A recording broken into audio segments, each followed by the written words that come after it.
Assalamualaikum warahmatullahi wabarakatuh. Perkenalkan, nama saya Fatul Mubarok. Saya berasal dari kelas AB11L. Di sini saya akan menjawab pertanyaan-pertanyaan mengenai UAS manajemen marketing. Baik, yang pertama yaitu apa yang dimaksud dengan merek? Merek adalah salah satu untuk membedakan barang atau jasa. Baik, yang pertama adalah apa yang dimaksud dengan merek? Merek adalah suatu untuk membedakan barang atau jasa yang diproduksi atau dibuat perusahaan lain yang sejenis, yang merupakan tanda pengenal asal barang atau jasa yang bersangkutan dengan produsennya. Yang poin B yaitu apa merek yang akan digunakan bagi kursus bahasa Inggris tersebut, yaitu yang akan saya gunakan adalah EKF atau English is the key to the future. Maknanya adalah di sini kita akan mengajari anak-anak dengan fasis dan lancar berkomunikasi berbahasa Inggris, karena dengan lancar bahasa Inggris bisa membuat karir kita pun tentu akan meningkat lebih dibanding dengan kurang, sehingga kita memiliki kemampuan lebih dalam berkomunikasi bahasa Inggris dan membuat karir kita menjadi lebih cemerlang.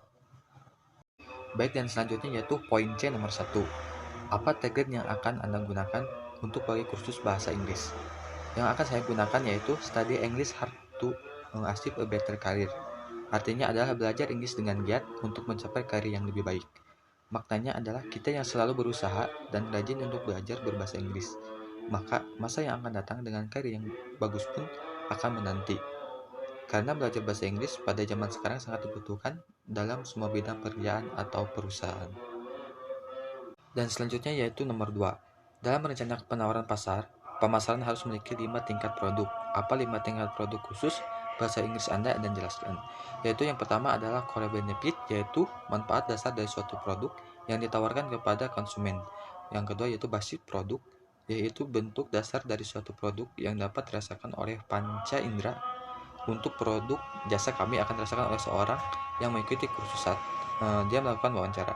Dan yang ketiga adalah expensive produk, yaitu serangkaian atribut-atribut produk dan kondisi-kondisi yang diharapkan oleh pembeli.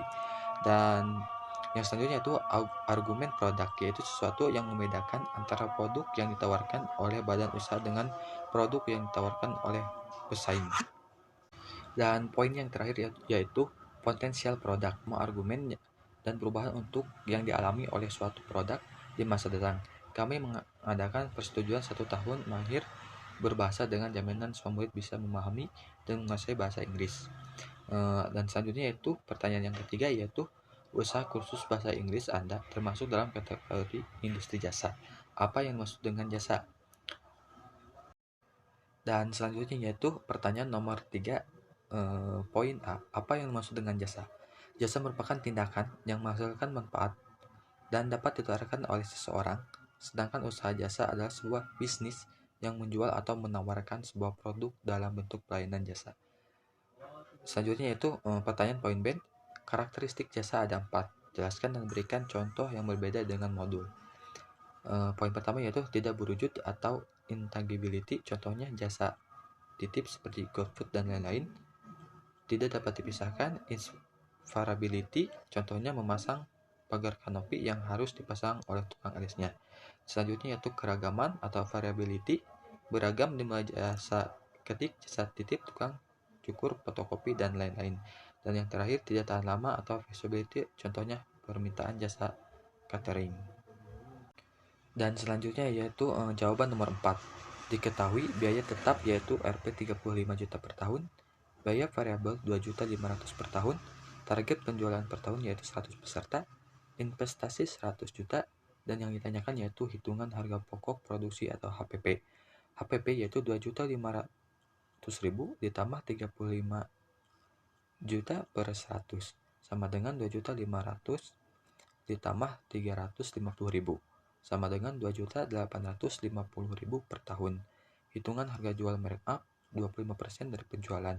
Harga jualan yaitu 2.850.000 per 1 dikurangi 25% sama dengan 2.850.000 per 0,75 sama dengan 3.800.000 per tahun.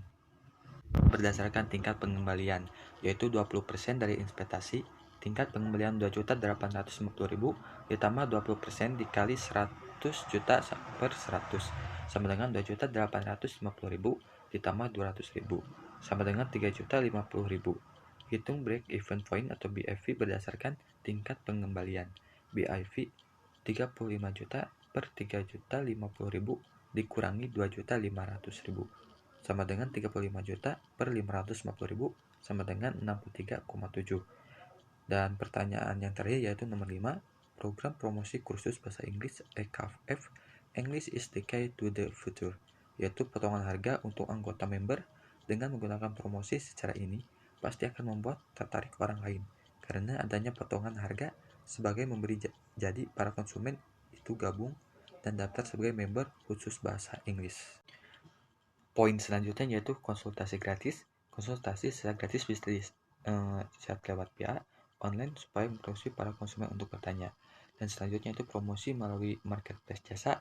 Penyediaan jasa ini bertemu dengan calon konsumen baru dan jasa di lapak yang sudah disediakan. Dan selanjutnya yaitu poin promosi melalui marketplace jasa. Penyediaan jasa ini bertemu dengan calon konsumen baru. Selanjutnya promosi dengan media sosial. Promosikan dengan YouTube, IG, dan TikTok, dan aplikasi lainnya. Dan yang terakhir yaitu memanfaatkan website atau blog. Website ini sebagai sarana yang siap diakses dan dilihat oleh target iklan untuk membuat pasar jasa semakin luas. Mungkin sekian yang bisa saya jawab dari semua pertanyaan-pertanyaan yang telah tadi saya bacakan. Mohon maaf apabila banyak kesalahan. Wassalamualaikum warahmatullahi wabarakatuh.